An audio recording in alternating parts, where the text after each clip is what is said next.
Breakfast ng aking alaga, gingerbread. Pero ginawa ko lang yan, tinapay, tapos nilagay ko sa oven binake. At yan, ang resulta. At saka konting isang egg, at saka blueberry. Enjoy eating, little boy.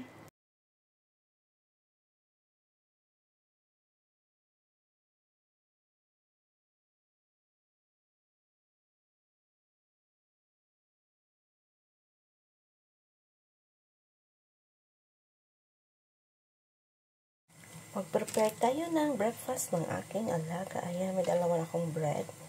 At saka i-form ko ito ng gingerbread kasi gusto niya yung gingerbread. Ayan, kadali i-push. Tapos, ayan. Masaya na siya nito eh. Gingerbread yung kinakain niya. Requested niya kasi ito eh. Kagabi. Sabi niya, gusto niya ng gingerbread. Ayan na. Dali lang.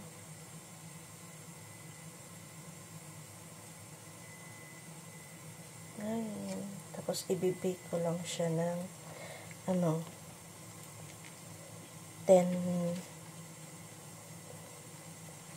seconds para medyo titigas siya.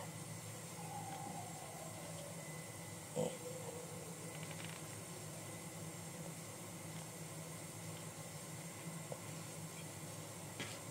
Tulak lang natin. Yan yung kanyang breakfast. Saka naglaga ako ng egg.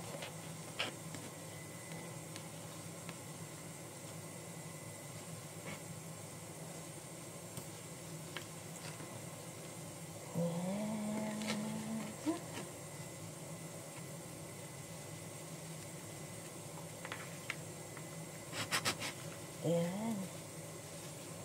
Kunin lang natin yung mga extra.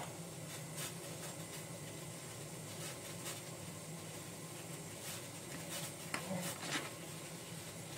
Dalawang gingerbread.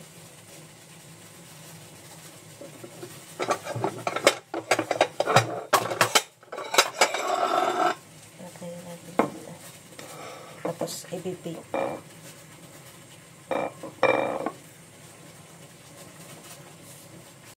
After ko na ship na bake, ganito na siya.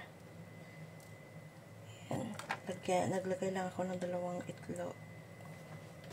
Ay, 4 pala. Ayan. At dito din, lagyan natin ng egg.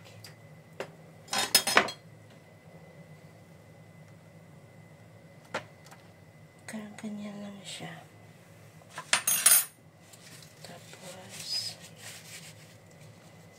Itong fruits niya. Ganyan lang natin siya. Huwag masyadong marami. Then, maglalagay ako ng dito ng jam.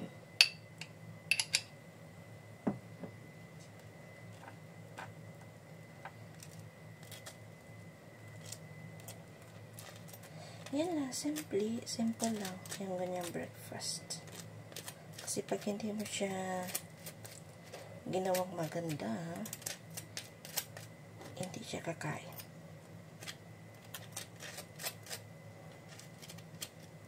Tawag niya dito is gingerbread man. Talaga naman gingerbread man. Pero tinapay lang na binig. Ayan, medyo sunog sa kabila. Crispy. Huwag masyadong marami. Ayaw ng nanay niya na marami.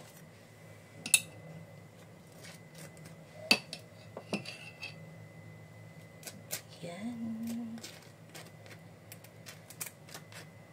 Done niya yung kanyang breakfast. Then,